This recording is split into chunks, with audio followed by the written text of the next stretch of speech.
अस्सलाम वालेकुम नाज़रीन, प्रोग्राम छुपे खजाने लिए मैं हूं आपका मेजबान कबीर हयात।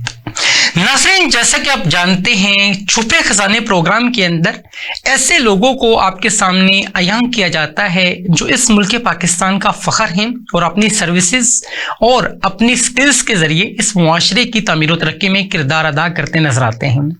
दुनिया में दो तरह के लोग हुआ करते हैं, एक वो जो दूसरों के लिए मसाइल का सबब बनते हैं और दूसरे वो जो अपनी मेहनत और लगन से दूसरों के लिए मिसाल बना करते हैं। आज जो मेहमान हमारे दरमियान मौजूद हैं, आप भी बहुत सी फीमेल्स के लिए एक मिसाल हैं और यकीनन आज जो हमारा मौजू है वो भी बहुत मुनफरिद है और इस मौजू के ऊपर बात होना बहुत लाजिम है कि हमारे मुआशरे के अंदर मंशियात के आदी अफराद में मुसलसल इजाफा होता चला जा रहा है। हम देखते हैं कि ये मंशियात का जो एक अंदाज है, ये पहले हुआ करता था कि जो लोग जॉबियंस हैं या जो लोग अच्छी चीज़ों को अवेल कर चुके हैं, अच्छे बिजनेसेस को रन कर रहे हैं, वो इन तमाम एक्टिविटीज़ से दूर नजर आया करते थे। लेकिन आज मुआशरा एक ऐसी दौर में शामिल हो चुका है कि हम देखते हैं कि जो समाजी बुराइयां हैं ये बहुत तेज़ी से फैलती दिखाई देती हैं और मंशियात अब स्कूल, कॉलेजेस और यूनिवर्सिटीज़ तक जो है वो पहुंच चुकी हैं। और हम देखते हैं कि अब सिर्फ मेल नहीं बल्कि फीमेल भी इसके अंदर मुकम्मल तौर पे जो है वो हमें इन्वॉल्व नजर आती हैं। और हम डिफरेंट प्लेटफॉर्म्स पे देखते हैं कि बहुत सी यूनिवर्सिटीज़ के अंदर बल्क के अंदर जो मंशियात की प्रोडक्ट्स हैं वो पहुंचाई जाती हैं और स्टूडेंट्स जो हैं वो इन तमाम तर चीज़ों को इनटेक करते हैं और अपनी सेहत को बिगाड़ने में जो है वो खुद कोशा नजर आते हैं। और आज जो मुआशरा है वो इखलाकी पस्ती का शिकार है और हम देखते हैं कि मंशियात की वजह से कितनी जवानियां हैं जो तबाह हो जाती हैं, कितने अच्छे जहन हैं जो कुंद हो जाते हैं, कितनी माएँ हैं जो अपने बच्चों को पालती हैं, बड़ा करती हैं और एक ख्वाब आंखों में सजाए कि ये बड़ा होकर मुल्क पाकिस्तान का नाम रोशन करेगा, इस उम्मीद के साथ अपने बच्चे की तरबियत और परवरिश करती हैं। लेकिन वो बच्चा मंशियात के मलबे तले दब कर एक ऐसे ज़िंदगी को जन्म देता है जिसके अंदर उसके पेरेंट्स भी मायूसी का सबब बनते हैं और ये मुआशरे के लिए वो बहुत डेंजरस साबित होता है। आज हम जानेंगे आज के प्रोग्राम के अंदर मंशियात क्या हैं, मौजूदा दौर के अंदर मंशियात के अंदर क्या इनोवेशंस आई हैं। हम देखते हैं कि पहले शराब या डिफरेंट और ऐसी चीज़ें जो आमतौर पे मार्केट के अंदर हम सुना करते थे वो अवेलेबल हुआ करती थी, लेकिन अब मंशियात जो है वो बहुत वसी हो चुकी हैं। अब बहुत सी ऐसी न्यू इंग्रेडिएंट्स इसके अंदर ऐड ऑन हुई हैं जिसको एज अ फैशन बच्चे और यंगस्टर्स इनटेक करते हैं, लेकिन वो भी मंशियात ही हैं और आपकी सेहत को बुरी तरह के तबाह करती हैं। हम ये जानेंगे कि वो मंशियात कौन सी हैं और न्यू जो जनरेशन है एज अ फन इन तमाम तर चीज़ों को क्यों लेती है और इसका सदेबाब कैसे मुमकिन है और जो लोग मंशियात का आदी बन चुके हैं उनको दोबारा एक खुशहाल जिंदगी की तरफ कैसे लुटाया जा सकता है। इन तमाम तर चीज़ों के हवाले से आज हमारे दरमियान जो मेहमान मौजूद हैं, किसी तारुफ की मोहताज नहीं, आप किसी तारुफ की मोहताज नहीं, डिफरेंट प्लेटफॉर्म्स पे आपको हम देखते हैं बहुत मुदल्लल जामे अंदाज में अपनी फील्ड के हवाले से आप वर्क करती नजर आती हैं। और सबसे अहम बात यह है कि हम आपको देखते हैं डिफरेंट ऑनलाइन वेबिनार्स के अंदर जो यंगस्टर्स हैं उनकी तरबियत करती नजर आती हैं और उनको गाइड करती नजर आती हैं, एजुकेट करती नजर आती हैं डिफरेंट पर्सपेक्टिव्स के अंदर, ताकि वो अपनी जिंदगियों के अंदर इनकलाब बर्पा कर सकें। बिला ताखीर मेहमान की तरफ बढ़ना चाहूंगा। हमारे दरमियान आज मौजूद हैं सोनीला इश्तियाक, आपका ताल्लुक इस्लामाबाद से है और वीडियो लिंक के जरिए आपने हमें ज्वाइन किया है। मैं इंतहाई मशकूर हूं, आपने हमें कीमती वक्त दिया।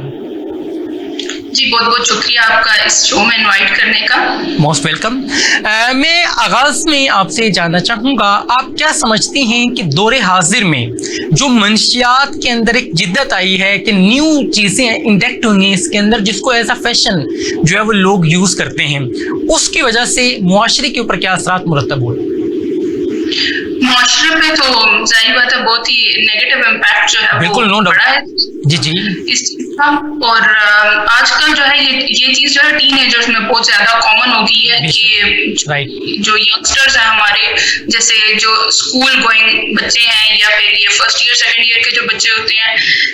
ये जो है ये बहुत ही कॉमनली जो है वो ले रहे हैं, ये ड्रग्स ले रहे हैं, सब्सटेंस यूज डिसऑर्डर्स में जो है वो मुब्तला हो रहे हैं। और इवन इसकी बेसिक रीजंस भी ये हैं कि पीयर प्रेशर ज्यादा होने की वजह से, कि दोस्त एक दूसरे के साथ, एक दोस्त लेता है तो उसे देख के जो है वो बाकी दोस्त भी शुरू हो जाते हैं। कूल बनने का बहुत ज्यादा हमारे यहाँ ट्रेंड है आजकल, ये वेपिंग का जो बहुत ज्यादा ट्रेंड आया है कि हर बच्चे का दिल करता है कि हम ये वेप का यूज करें, उसके नताइज या उसका जो बाद में जो अंजाम निकलेगा कि क्या इंसान के साथ होगा, वो माइंड में नहीं रखते, बल्कि इवन अवेयरनेस भी नहीं है। हम लोग उनको वो नहीं कर सकते, बच्चों को जज नहीं कर सकते ऐसे बच्चों को, लेकिन ये चीज ये मेजर इशू है हमारे यहाँ कि जो टीनेजर बच्चे हैं ये इस चीज में बहुत ज्यादा इन्वॉल्व रहते हैं। बिल्कुल, जैसे ये अपनी बहुत अहम बात की कि बच्चों को इन तमाम तरह एक्टिविटीज़ के अंदर जब इन्वॉल्व हम देखते हैं तो मुआशरे के ऊपर इसकी बहुत ख़तरनाक जो नताइज हैं वो पहुंचते हैं। और ये तमाम तर चीज़ें वो हैं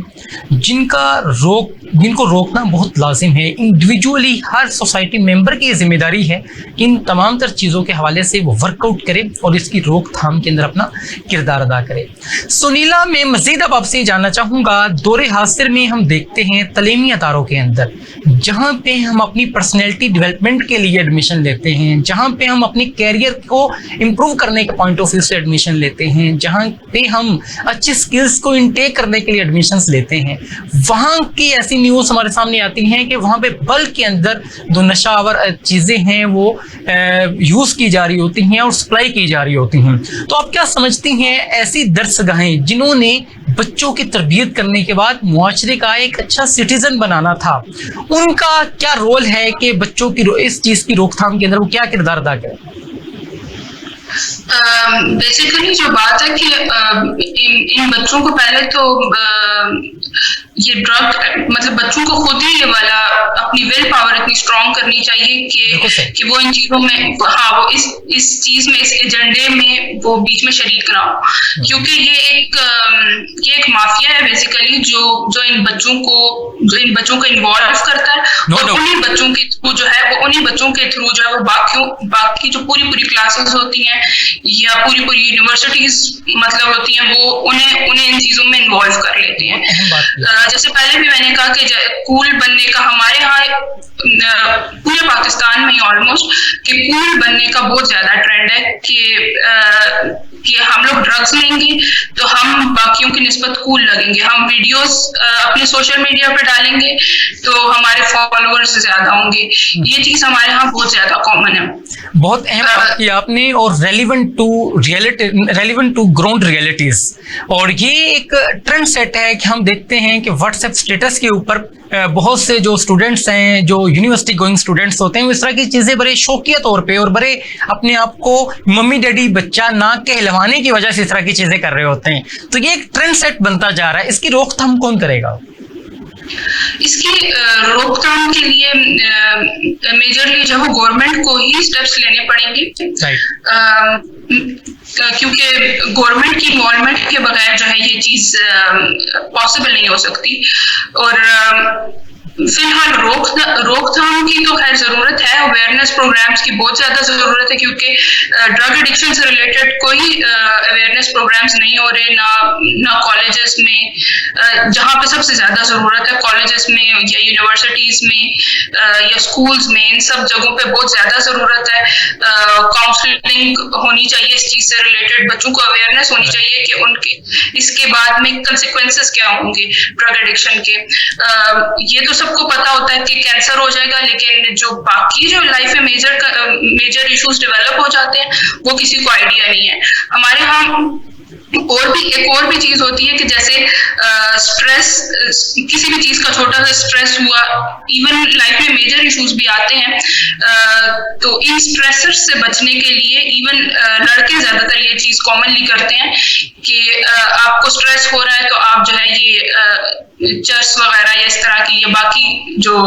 एडिक्शन की चीजें हैं वो आप ले, ताकि आप मेंटली रिलैक्स्ड फील करें। बहुत तो ये बात की आपने यहाँ पे सोनीला, यकीनन आपने जो बात की कि यहाँ बॉयज़ की बहुत बड़ी तादाद है जो इन तमाम तरह एक्टिविटीज़ के अंदर हमें इन्वॉल्व नज़र आती है, लेकिन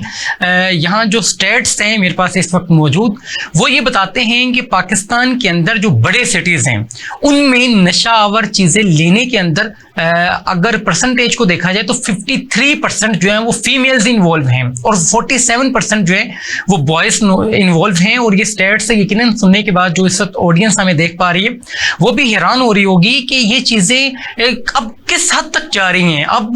पहले ये चीज़ें बॉयज़ तक हुआ करती थी, बॉयज़ जो है वो शौकिया तौर पे कहीं ना कहीं पे चीज़ें ज़ाहरन जो है वो हमें हमारे सामने कर रहे होते थे तो हमें आइडिया और होता था बॉयज़ ही कर रहे हैं, लेकिन आज ये चीज़ें फीमेल्स तक पहुंच चुकी हैं। वो फीमेल्स जिन्होंने एक फैमिली को आगे जाके रन करना है, जिन्होंने अपने बच्चे की तरबियत करनी है, जिन्होंने एक घर को चलाना है, जब वही इन एक्टिविटीज़ का शिकार हो जाएंगी तो यकीनन ये मुआशरा नाकाबिले बयां है कि यहाँ पे सिचुएशन क्या होगी। मैं सोनेला आपसे ये जानना चाहूँगा कि अब फीमेल्स जो हैं इस हवाले से बहुत ज़्यादा हम देखते हैं कि इन तमाम तरह एक्टिविटीज़ के अंदर इन्वॉल्व होती चली जा रही हैं, क्या समझती हैं,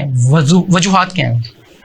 बिल्कुल, ये चीज मैंने भी बहुत ज्यादा नोटिस किया और इवन जो मल्टीपल पाकिस्तानी सर्वेस वो भी ये बताते हैं कि जो एलीट क्लास की औरतें हैं और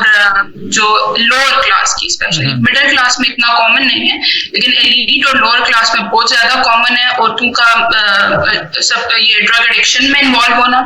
और इसकी वजह ये भी है कि एलीट क्लास वाली जो है वो ज्यादा जैसे लड़के जिस तरह कूल बनने का ट्राई करते हैं, ये इन चीजों में ज्यादा ये भी एक वजह है। और दूसरे इनकी लाइफ के स्ट्रेसर्स बहुत ज्यादा होते हैं, लाइफ में ऐसे इवेंट्स होते हैं इनकी लाइफ में कि जिस वजह से इन्हें लेने पड़ती, जिसकी वजह से ये इस चीज में इन्वॉल्व हो जाती हैं। फिर जो लोअर क्लास की अगर बात आए तो वो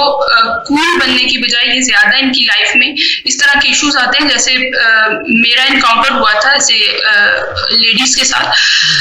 तो उसमें ज्यादातर इश्यूज जो है, जैसे अब लाइफ में अगर किसी लेडी की डिवोर्स हो गई है या लाइफ में कुछ इस तरह के इश्यूज हुए हैं कि फैमिली बहुत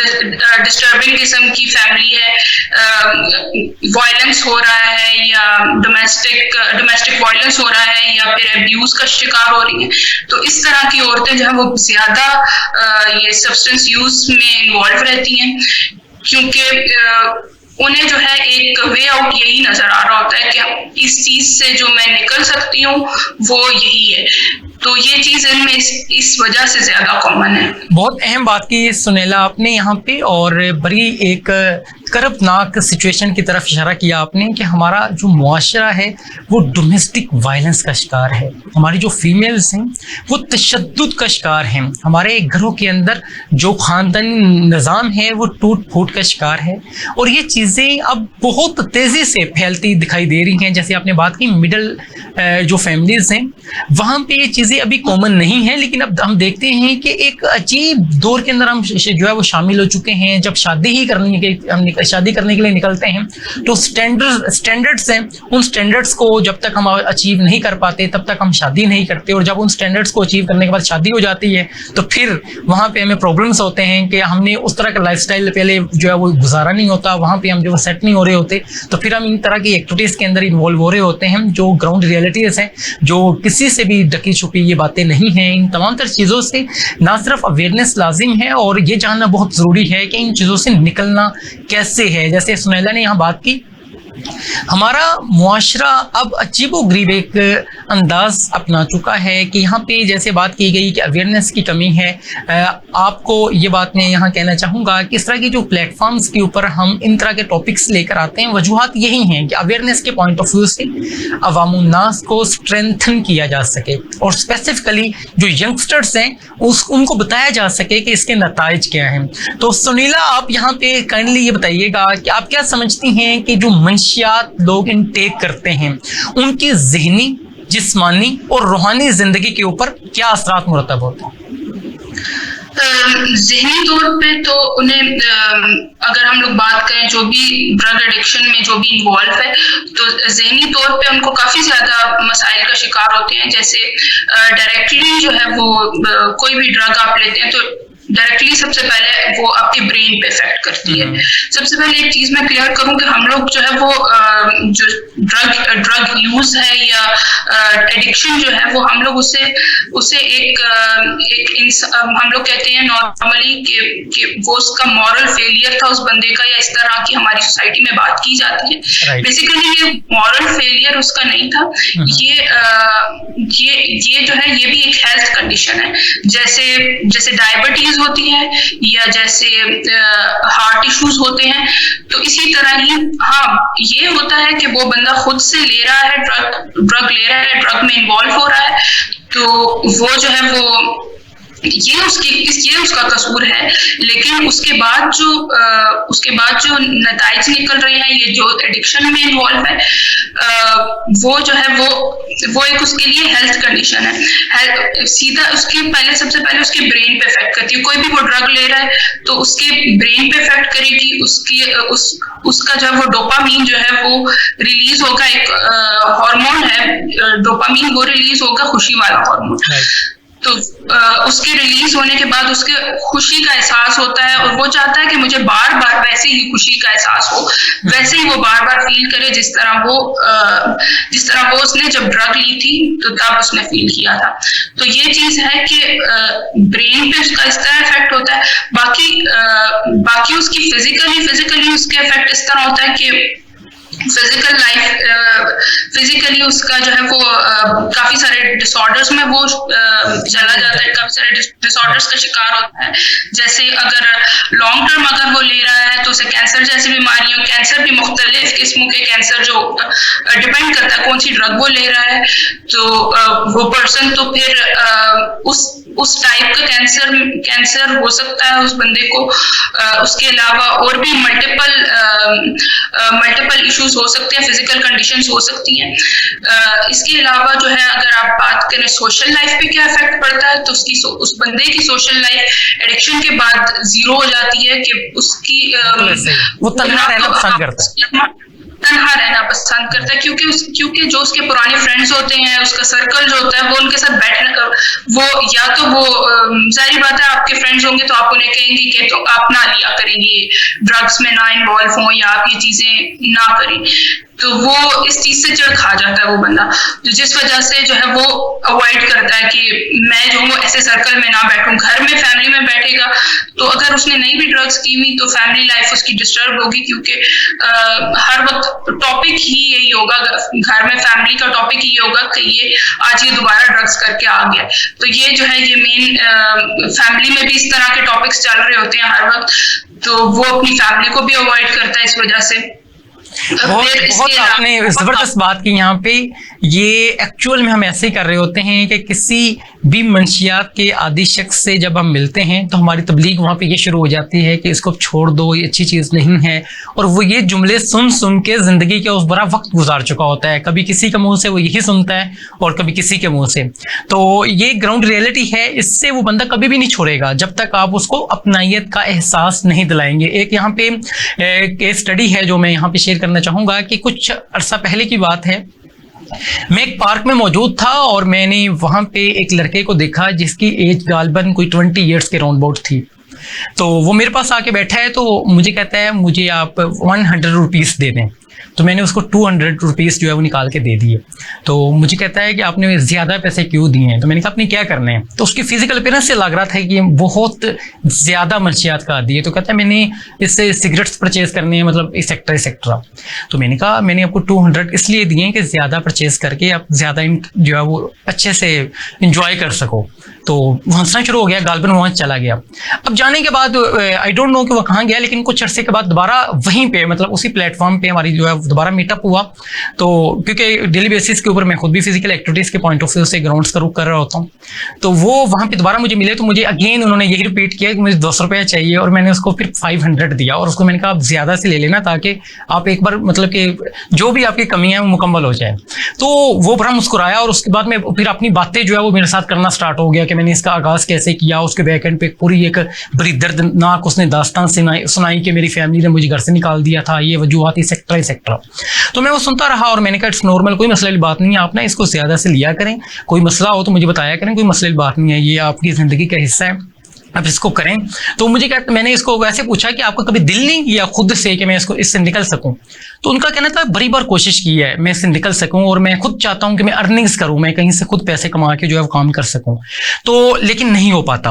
अब मतलब मैंने उसको कोई तबलीग नहीं की, और खुद ही उस बंदे ने इन चीज़ों को डिसीजन लिया। फिर उसने एक योगा क्लब ज्वाइन किया, योगा करना स्टार्ट किया। अब वो बंदा मॉर्निंग में एक पेट्रोल पंप पे काम कर रहा है, और इसके अलावा जो है वो वहाँ पे योगा करता है। तो काफ़ी हद तक मैं भी अब इनटेक करता हूँ, लेकिन लिमिटेड क्वांटिटी के अंदर। तो यहाँ पे सुनीला की इस बात से मैं इत्तेफाक करूंगा कि एक ही तबलीग का अंदाज नहीं हमें रखना चाहिए। तबलीग का अंदाज ये भी हो सकता है कि हम उसको अपनाइयत का एहसास दिलाएं ताकि वो हमारी बातें मानने की तरफ आ सके। तो इस वक्त मुझे ब्रेक के लिए कहा जा रहा है, बढ़ते हैं एक ब्रेक की जानिब और मिलते हैं एक छोटे से ब्रेक के बाद। जी नाज़रीन, प्रोग्राम का सिलसिला इसी अंदाज में जारी है। ब्रेक के दौरान सुनीला से मेरी बात हो रही थी, जिन्होंने बड़ी ज़बरदस्त बात की कि आज हम इनिशिएटिव लेने से कासिर हैं, कि हम डिसीजंस तो ले लेते हैं मैंने ये काम करना है, लेकिन वो कर नहीं पाते। डिसीजन मेकिंग करने के बाद उसको इनिशिएटिव लेने में जो है वो हम बहुत ज़्यादा प्रॉब्लम्स का शिकार नजर आते हैं, चाहे वो मंशियात को छोड़ने का पॉइंट ऑफ व्यू से हम बात करें या ज़िंदगी के और मामलात के हवाले से। तो ब्रेन ट्रेसी ने, एक मशहूर राइटर जिन्होंने कामयाबी के हसूल के हवाले से 100 कवानीन तहरीर किए, उनसे पूछा गया इन 100 कवानीन में से कौन सा ऐसा डिसिप्लिन है जिसको अपना लिया जाए तो इंसान कामयाबी की राह पर गामजन हो सकता है। उनका कहना था सेल्फ डिसिप्लिन। आज अगर हम जो करना चाहते हैं वो कर गुजरें तो फिर हम बहुत सी जिंदगी के मामलात को बेहतर बना सकते हैं। सोनीला हमारे दरमियान मौजूद हैं। बिला ताखिर सोनीला, मैं अब आपसे ये जानना चाहूँगा, हमारा जो मुआशरा है ये भी एक अंदाज हम देखते हैं कि जो वालिदैन हैं, बल्कि स्पेसिफिकली जो वालिद साहब हैं, वो खुद तो सिगरेट इनटेक करते हमें नजर आते हैं, और वो बच्चा जिसने पूरी ज़िंदगी अपने वालिद के हाथ में सिगरेट देखा, जब वो 18 ईयर्स के करीब पहुँचता है तो वो समझता है कि शायद ये मेरे फादर पूरी जिंदगी अब करते रहे हैं, तो अब मैं भी ऐसा करूंगा तो मैं एक अच्छा इंसान जो है वो बन सकता हूँ। ये जो एक मेंटेलिटी है, ये जो एक माइंडसेट है जो डेवलप हो रहा होता है, जिसकी नशोनुमा जो है वो डे 1 से बच्चे के अंदर हो रही होती है, तो इसकी रोकथाम के अंदर आप क्या समझती हैं, पेरेंट्स का किरदार क्या होना चाहिए? पहले तो जो पेरेंट जो है वो जो ले रहा है, जो भी ड्रग में इन्वॉल्व है, उसे अपनी ट्रीटमेंट पहले करानी चाहिए। फुल ट्रीटमेंट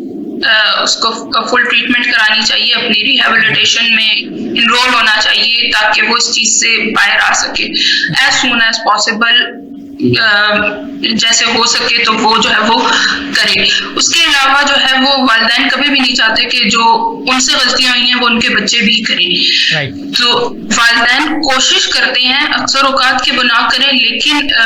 औलाद में इंटरेस्ट डेवलप हो ही जाता है कि वालिदैन जो भी कर रहे हैं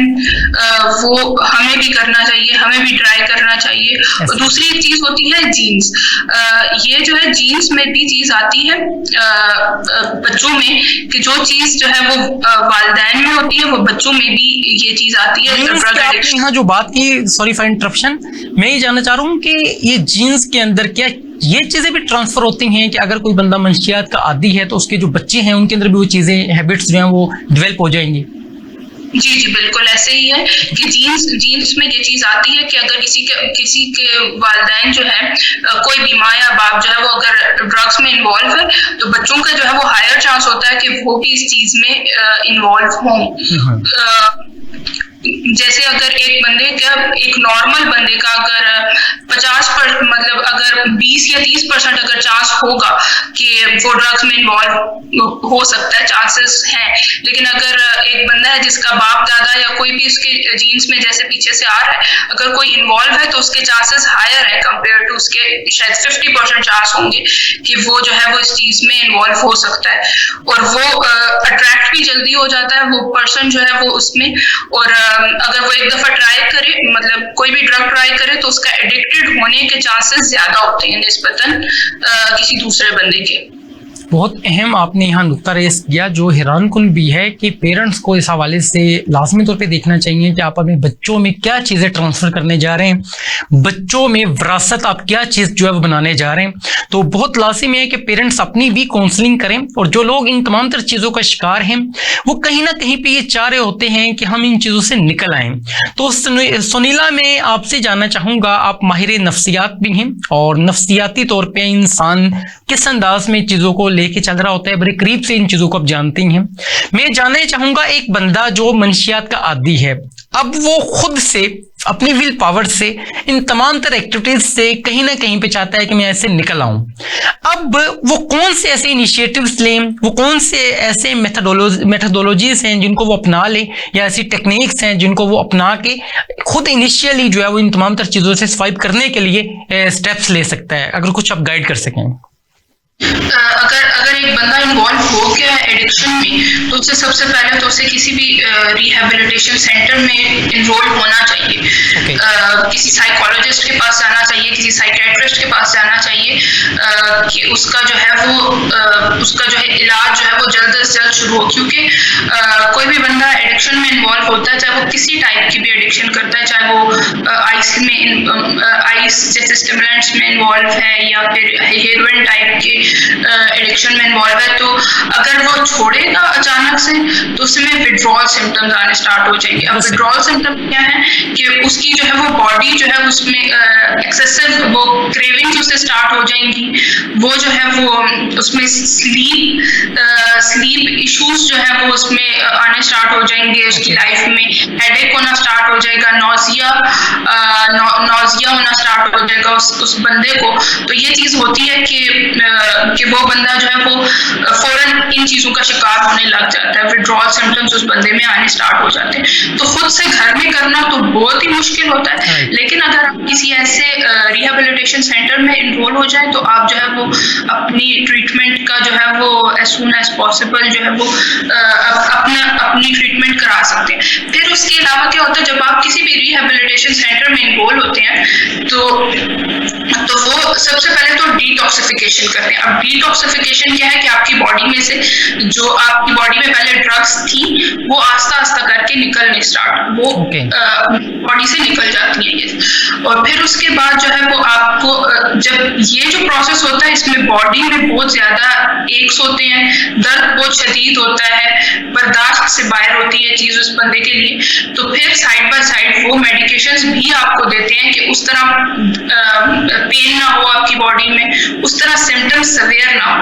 फिर उसके बाद जो है वो आपका जो जैसे ही आपके ये विड्रॉल्स खत्म होते हैं तो आपका जो है वो आपका एक साइकोलॉजिस्ट आपकी जो है वो थेरेपीज वगैरह स्टार्ट कर देते हैं, और साइड बाय साइड आपको जो है वो साइकेट्री की मेडिकेशंस भी दी जा रही होती हैं, एंटी साइकोटिक ड्रग्स वगैरह दी जा रही होती हैं। डिपेंड करता है उस पर्सन की कंडीशन पे कि वो किस स्टेट में आया है। और साइड बाय साइड साइकोलॉजिस्ट आपकी थेरेपी लेके चल रहे होते हैं, साथ ही आपको साइको एजुकेट किया जा रहा होता है कि ये कंडीशन आपको किस लेवल तक लेके जा सकती थी अगर आप ट्रीटमेंट ना करते, और आपने फ्यूचर में इस चीज को कैसे अपने आप को जो है वो रिकवरी की तरफ लेके जाना है। आप जो है वो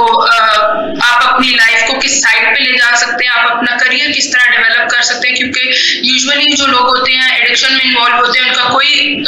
करियर वगैरह नहीं होता। बहुत रेयरली कोई अगर अपने करियर को ठीक किसी का चल रहा है तो वो अनएक्सपेक्टेड एक चीज होती है, लेकिन मेजरली जो लोग होते हैं उनका करियर वगैरह सारा खराब हुआ होता है। तो इसके बाद जो है वो इनकी लाइफ गोल्स वगैरह सेट किए जाते हैं, और साथ साथ इन्हें रीलैप्स प्रिवेंशन, मतलब कि वापस वो कहीं जो है वो ड्रग्स की तरफ, अभी तो छुड़वा दी ड्रग, जैसे 3-4 महीने का अगर प्लान है उस बंदे का रिहेबिलिटेशन सेंटर में, उसकी ट्रीटमेंट प्लान है, तो कहीं ऐसा ना हो कि इन 4 महीने बाद वो दोबारा ड्रग्स की तरफ ना चला जाए। अक्सर औकात ऐसे होता है कि लोग जो है वो ड्रग्स को अगर किसी और को ड्रग करते देख लिया या उसकी स्मेल सूंघ ली या फिर कुछ पुरानी मेमोरीज याद आ गई ऐसी कि उस टाइम तो मैंने बहुत ज्यादा अपने फ्रेंड्स के साथ एंजॉय किया था, ड्रग ली थी, तो मुझे दोबारा वो वाले खुशी का एहसास मुझे दोबारा महसूस होगा, तो मुझे दोबारा लेनी चाहिए। तो इस तरह की चीजों से बचने के लिए जो है वो इन चीजों से बचने के लिए जो है वो ऐसे रिलैप्स प्रिवेंशन की भी टेक्निक्स उन्हें सिखाई जाती हैं। और फिर देखा गया यहाँ पे हमारे मुआशरे के अंदर के जो मुआशरा है यहाँ पे, वो ऐसे लोगों को बहुत गलत निगाह से देखता है,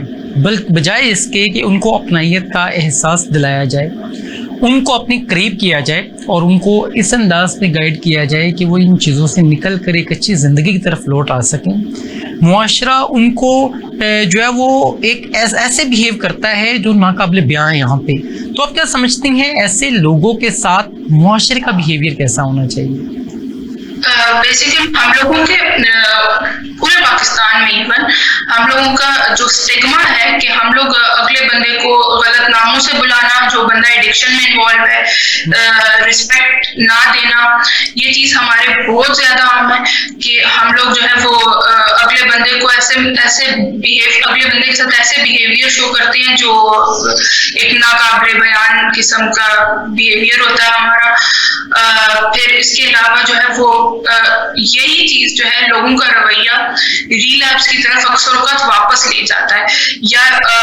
आम आवाम को ट्रीटमेंट की तरफ जाने नहीं देता। कि अगर जो है वो एक बंदा जो है वो ट्रीटमेंट करवाना भी चाह रहा है, लेकिन वो इस डर से नहीं करा रहा कि हमारे नेबरहुड में या हमारी फैमिली में लोग क्या सोचेंगे कि ये जो है ये नशे में इन्वॉल्व हो गया, ये रिहेबिलिटेशन सेंटर जा रहा है, ये अपनी ट्रीटमेंट। तो ये चीज एक है, और दूसरा ये है कि जो ये स्टिग्मा एक और भी चीज की तरफ लेके जाता है कि अगर आपकी ट्रीटमेंट आपकी मुकम्मल भी होगी है, तो लोग आपको कहते हैं कि ऐसे बार बार आके पूछेंगे कि कहीं तुम जो हो दोबारा नशे की तरफ तो नहीं इन्वॉल्व हो गए, तुम जो हो काम अच्छा नहीं कर, मतलब अगर किसी इवन जब कोई बंदा जॉब भी कर रहा होता है तो एम्प्लॉयर जो है, जो बॉस जो होता है, वो ऐसे नफरत की निगाह से देखता है कि ये जो है ये अच्छा काम नहीं कर रहा, इवन तो वो बहुत अच्छा काम कर रहा होता है वो बंदा, लेकिन स्टिल जो है वो उसका जो ये स्टिग्माटाइज किया जा रहा होता है उस बंदे को, ये उसे वापस इस तरह ले जाता है कि वो कहता है कि मैं जब करता था तब भी मुझसे ऐसे ही ट्रीट करते थे लोग, अब मैं नहीं करता तो तब भी ऐसे ही करते हैं, तो इससे बेहतर है मैं वापस दोबारा नशे की तरफ चला जाऊं। बहुत तो ये हमारी आपने यहाँ बात की, और ये जो अंदाज से मुआशरे के अंदर कॉमनली ये चीज़ें हम देख रहे होते हैं, एक्सपीरियंस कर रहे होते हैं, तो इन चीज़ों को समझना बहुत लाजिम है। जब तक आइडेंटिफिकेशन ऑफ प्रॉब्लम नहीं होती आप उसको रिजॉल्व नहीं कर सकते। आज मसला यही है कि हम आइडेंटिफाई नहीं कर पाते कि बेसिकली प्रॉब्लम रिजॉल्व कैसे करना है और प्रॉब्लम है क्या। तो जैसे सुनीला ने यहाँ बड़े ज़बरदस्त अंदाज में बात की कि हमारे बॉसेस का रवैया क्या होता है, हमारे इंडिविजुअल सोसाइटी मेंबर्स बल्कि फैमिली मेंबर्स का रवैया क्या होता है, वो अपनी चक्रों में उनको जो है वो ऐसे सेंटर्स के अंदर नहीं ले जाते कि हमारी बदनामी हो जाएगी, हमें फैमिली में क्या कहा जाएगा। तो ये जो एक मेंटालिटी है हमारे यहाँ पे कि लोग क्या कहेंगे, इसने बहुत से जहनों को कुंद जहन बना दिया, और इसने बहुत से लोगों की जिंदगियों को बहुत से प्रॉब्लम्स की तरफ जो है वो डाल दिया, सिर्फ एक जुमले ने कि लोग क्या कहेंगे। सुनीला, जानना चाहूंगा लोग क्या कहेंगे। जी, लोग क्या कहेंगे? लोग तो कहते रहते हैं, सीधी बात है। लोग तो आप कुछ अच्छा भी कर लें तो तब भी वो कुछ ना कुछ कहते ही हैं। तो आपको लोगों की बातों पे तो ज़ाहिर बात है नहीं जाना चाहिए कि वो, क्योंकि हर इंसान का अपना राइट है कि वो जो है वो अपना करियर सेट करे, अपनी लाइफ गोल्स बनाए, अपनी लाइफ गोल्स के अकॉर्डिंगली चले और अपनी लाइफ को सेट करे। बड़ी जबरदस्त बात की आपने, और यकीनन आप माहिर नफ्सियात हैं। अगर एक माहिर नफ्सियात ये बता रहा है कि लोग कुछ नहीं कहेंगे, तो फिर वाकई वो कुछ नहीं कहेंगे। तो हमें ये चीज़ से निकल आना चाहिए कि लोग क्या कहेंगे। इसका जवाब भी हमें मिल चुका। मज़ीद मैं ये जानना चाहूँगा, हमारे अब यूनिवर्सिटीज़ के अंदर हम बात करें कि बहुत सी फीमेल्स हैं जिनका ताल्लुक जो है वो लोअर फैमिली से होता है। फाइनेंशियल पॉइंट ऑफ व्यू से हम बात करें, यूनिवर्सिटीज़ के अंदर वो एडमिशन इनटेक करते हैं, अच्छे मार्क्स होते हैं उनके बैकग्राउंड के अंदर, FSC और मैट्रिक के अंदर एडमिशन्स हो जाते हैं। वहाँ पे जाके वो एक अजीबोगरीब का जब लाइफस्टाइल देखते हैं तो उनका भी दिल चाहता है कि हम इस जैसे लाइफस्टाइल को जो है फौरी तौर पे अपना सकें। तो इस मेंटेलिटी की बेसिस के ऊपर वो गलत एक्टिविटीज़ का शिकार हो जाती हैं, जो कि अब कॉमन प्रैक्टिसेस हैं। इस तरह की चीज़ें अब किसी से भी ढकी छुपी नहीं है। हम सोशल मीडिया के ऊपर अक्सर बेशतर ये चीज़ें देख रहे होते हैं। क्या कहेंगी अब वो जो एक स्पेसिफिकली इन्वायरमेंट है उसमें वो फीमेल्स का अंदाज कैसा होना चाहिए ताकि वो गलत एक्टिविटीज़ की तरफ ना जाए? बेसिकली फोकस उनका जो है वो स्टडीज पे सबसे ज्यादा होना चाहिए, जिस पर्पस के लिए वो है। तो अपने गोल्स को तो सेट ही रखना, अपने गोल्स के अकॉर्डिंगली चलना चाहिए कि हम अपने करियर को आगे कैसे लेके चलेंगे। माइंडसेट इसी तरह का रखना चाहिए। और फ्रेंड्स वगैरह जहाँ तक बात है, तो इंसान को खुद आइडिया हो जाता है, मोस्टली लोगों को आइडिया हो जाता है कि हमने जो है वो इस ग्रुप में बैठेंगे या इन लोगों के साथ इंटरेक्ट करेंगे तो हम पे क्या इम्पैक्ट पड़ेगा। अक्सर लोग समझते हैं कि हम लोग ठीक रहेंगे, हम इनके साथ बैठेंगे, ये लोग हमारी लाइफ, ये हमारी क्लास में जो ये लोग हैं ये कूल लोग हैं और ये जो है इनके साथ बैठ के हम एंजॉय करेंगे। लेकिन वो ये नहीं सोचते कि उनकी लाइफ पे उनकी पर्सनैलिटी भी उनकी वजह से उन जैसी ही हो जाएगी। ये चीज़ वो नहीं। अच्छी बात की आपने यहाँ। मैं मज़ीद अब आपसे जानना चाहूँगा कि आप क्या समझती हैं कि हमारा जो मुआशरा है यहाँ पे डोनेशंस की मद के अंदर बहुत सी NGOs हैं जो डोनेशंस यहाँ पे इकट्ठी करती नजर आती हैं, और डोनेशंस देने वालों की तादाद यहाँ बहुत बड़ी है। और यही डोनेशंस हम समटाइम देखते हैं कि ये मंशियात के आदि लोगों तक पहुँच रहे होते हैं, बल्कि रोड्स के ऊपर, स्ट्रीट्स के ऊपर हम देख रहे होते हैं कि ज़्यादा जो मांगने वाले हैं वो मंशियात के आदि लोग हैं। और हम जो है वो सदक़े के पॉइंट ऑफ व्यू से उनको कैश में पैसे दे देते हैं। फिर वही लोग दोबारा से उनकी एक हैबिट बनती चली जाती है कि सोर्स ऑफ अर्निंग जो है वो यही रहेगा और सोर्स ऑफ इन्वेस्टमेंट वहीं पे रहेगा जहाँ पे वो मंशियात जो है इनटेक कर रहे होते हैं। तो ये जो एक मेंटालिटी है सोसाइटी की, मनहसल कौम, ये सारी चीज़ें हर सिटी के अंदर हर ऑब्जर्वर जो है उस चीज़ को ऑब्जर्व कर रहा होता है। आप क्या समझती हैं ये जो एक चीज़ है, ये इसके क्या नुकसानात हैं और ये मेंटालिटी से हमें कैसे बाहर आ सकते हैं कि हम जब रोड पे निकलते हैं हमें लगता है कि जो सिग्नल पे खड़ा है इससे मजबूर इंसान दुनिया में कोई नहीं है, तो हम हमारी जेब में जो भी चीज़ मौजूद होती है हम जो उसको थमा देते हैं। क्या कहेंगे? बिल्कुल, बैकग्राउंड तो जरूर पता होना चाहिए देने से पहले कि अगला बंदा जो है वो वाकई इसके काबिल है या नहीं है। इवन मैं आपसे एक अपने क्लाइंट का शेयर करूंगी कि वो जो है वो काफी ऐसे अच्छी फैमिली से बिलोंग करता था, फाइनेंशियली स्ट्रॉन्ग था, लेकिन फैमिली जो है वो पैसे नहीं, जाहिर बात है किसी की भी फैमिली नहीं पसंद करती कि हमारा बच्चा जो है वो एडिक्शन में इन्वॉल्व हो। तो वो जो है वो बच्चा जो है वो सुबह निकलता था और ऐसे ही मांगने के लिए चला जाता था कि मेरे जो है वो ये जो एडिक्शन में मेरे जो भी ड्रग्स वगैरह के खर्चे हैं वो पूरे हो जाए, और जो है वो शाम को अपने पैसे इकट्ठे करके और खरीद के और जो भी है इनटेक करके और आ जाता था। तो ये चीज जो है ये बहुत कॉमन है। मतलब अगले बंदे को नहीं पता कि वो फाइनेंशियली कितना स्ट्रांग बंदा है और कितनी प्रॉपर्टी का मतलब आगे जो है वो प्रॉपर्टी सारी उसी के पास, इतनी प्रॉपर्टी आएगी, लेकिन हम लोग ऐसे तरस खा के या फिर हम लोग ऐसे देख के हमें लगता है कि शायद इसको जरूरत होगी इस बंदे को जो ये मांग रहा है ये बंदा। बड़ी अहम बात है अपनी, यहाँ हम ज़ाहिरी हुलिया देख से इम्प्रेस भी हो जाते हैं और ज़ाहिरी हुलिया देख के ही हम डोनेशन देने के लिए तैयार भी हो जाते हैं। तो आप ये बताइएगा, माहिर नफ्सियात हैं, ज़ाहिर को देखना कितना लाजिम है और किस हद तक ज़ाहिर को देखना चाहिए? जाहिर बात है, हम लोग जब बाहर जाते हैं तो हम लोग का जाहिर ही, हमें अगले बंदे का जाहिर ही नजर आ रहा होता है कि ये जो है ये जाहिरी तौर पे, और एडिक्शन में जो भी बंदा इन्वॉल्व होता है उसकी जाहिरी हालत कोई ज्यादा अच्छी नहीं होती, कि एडिक्शन कर करके उनकी हालत फिजिकल स्टेट उनकी खराब हुई भी होती है। लेकिन हम लोगों को फिर जाहिर बात है उस सिचुएशन में हम लोग जाहिरी के अलावा तो हम कुछ देख नहीं सकते बाहर, जब कोई भी बेगर्स वगैरह होते हैं उनमें। लेकिन वैसे हम लोग अगर वैसे किसी बंदे से मिले या कांटेक्ट करें तो फिर हम लोग को जाहिरी हालत की बजाय हम लोग को उसका बातिन देखना चाहिए कि वो अंदर से। बात की आपने सुनेला, आज के प्रोग्राम के अंदर बड़े ज़बरदस्त अंदाज में आज के मौजू के हवाले से आपने बात की, और यकीनन ये जो मौजू है इसके ऊपर इस तरह की डिस्कशंस होना बहुत लाजिम है। और छुपे खजाने प्रोग्राम के अंदर ऐसे मौजूआत को डिस्कस करने का पर्पज़ ये है कि अवामुन नास तक मुकम्मल तौर पे जो रहनुमाई है वो पहुँचाई जा सके। हमारे दरमियान ऐसे लोग मौजूद होते हैं जो अपने फील्ड्स के अंदर बड़े ज़बरदस्त अंदाज में काम करते नज़र आते हैं, जैसे सुनेला हमारे दरमियान मौजूद हैं। और सुनीला ने यहाँ पे अमेजिंग तरीन जो बात की वो यही है कि अवेयरनेस बहुत लाजिम है, और अवेयरनेस के पॉइंट ऑफ व्यू से बहुत लाजिम है कि फैमिलीज़ के अंदर ऐसे सेशंस हों जहाँ पे इन तरह की चीज़ों को जो है वो इस अंदाज में डिस्कस किया जाए कि पैगाम सुनने वाले तक पहुँचाया जा सके। और ये वो सारी चीज़ें हैं जिनको मुआशरे के अंदर हर इंसान ने परफॉर्म करना है, तब जाके ये मुआशरा एक अच्छे मुआशरे की तरफ जो है वो गामजन होता हमें दिखाई देगा। आज के प्रोग्राम के अंदर हमने जानने की कोशिश की मंशियात क्या हैं, मंशियात में जो जिद्दत है वो कैसे होती चली जा रही है, और मंशियात की रोकथाम कैसे मुमकिन है, और मंशियात के आदी अफराद के साथ हमारा अंदाज क्या होना चाहिए। और प्रोग्राम के अंदर तमाम तर चीज़ों को हमने डिस्कस किया। लास्ट में सुनेला हमारे दरमियान मौजूद हैं, आप कोई पैगाम जो ऑडियंस के लिए देना चाहें ताकि ऑडियंस आपके इस पैगाम के बेसिस के ऊपर अपनी ज़िंदगियों को चेंज कर सकें। हम लोग को हमेशा जो है वो अपने एनवायरनमेंट में जो भी आपके इर्द गिर्द एडिक्शन में इन्वॉल्व है,